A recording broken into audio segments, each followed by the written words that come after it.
Breaking news, guys. Carlos Sainz has signed for Ferrari to replace what we broke obviously earlier in the week, which was Sebastian Vettel, who was going to leave Ferrari at the end of the 2020 season.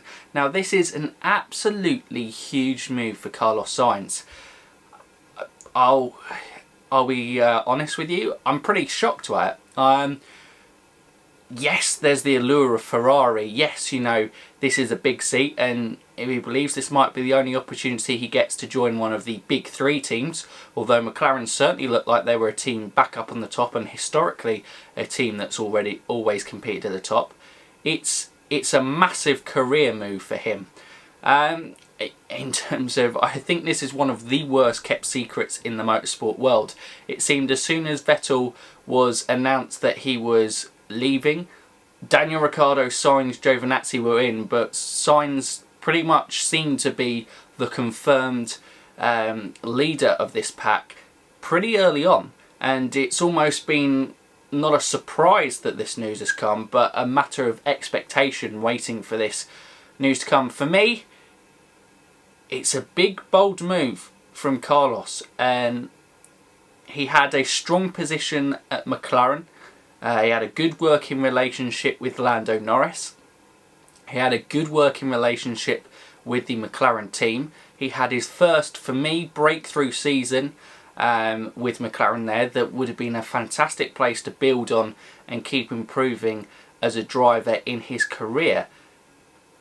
To move to Ferrari, it's a big move, and make no mistake, moving to Ferrari now is very much moving to Charles Leclerc's Ferrari, and that is a really kind of big challenge for Carlos to take on in his career. For Ferrari itself, I think, you know, it's obvious that Sainz will become the number 2 and they'll put most of their resources behind Charles Leclerc, but that could be troublesome because Carlos Sainz is 26 years old when he joins Ferrari.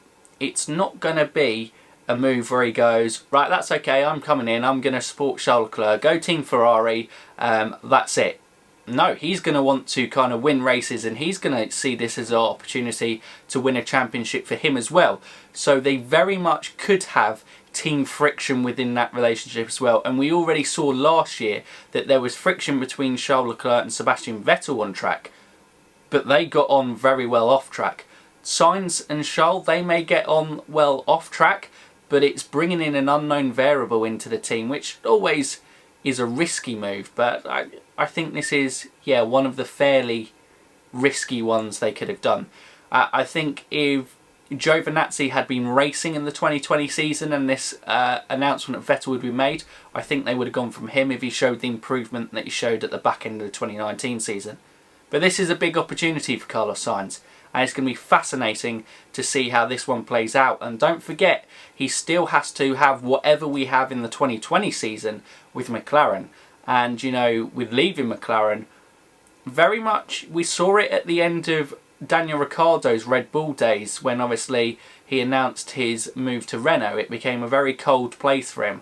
I imagine there will still be niceties to Carlos, but make no mistakes, this season isn't going to be an easy season for Carlos Sainz now, because they're going to put all their time and effort behind Lando Norris. Because why would you give Carlos Sainz any time and effort in this kind of multi-million-pound business? Because he's leaving you. It doesn't make any financial or business sense to give Carlos anything in this 2020 season when it comes out. And Lando Norris certainly will be the guy driving forward, ready for, we assume that this is going to be Daniel Ricciardo, because Sebastian Vettel did turn down McLaren as they told him they would need 3 years to build a championship winning car, which also might have been why Carlos Sainz moved to Ferrari, because he knows Ferrari, despite the troubles they have, they will be at the top and with a sniff of a chance of winning a world title. But there it is, guys. That is the breaking news. I would love to hear your thoughts down below. Do you think it's a good move for Carlos? Do you think it's maybe a little too soon to move to a team like that, especially with the team environment that he had at McLaren? It is really going to be fascinating to see how this turns out. As always, you know, I wish these drivers the absolute best, and fair play to Carlos. He's gone to one of the biggest teams in F1 and he's backing himself. He won't lay down to Charles, and he's going, I'm going to prove this. And apparently he's just going to mirror Fernando Alonso's career as it's been doing the popular rounds. But guys, thanks for watching. That's it for now. So you F1 fans, keep racing.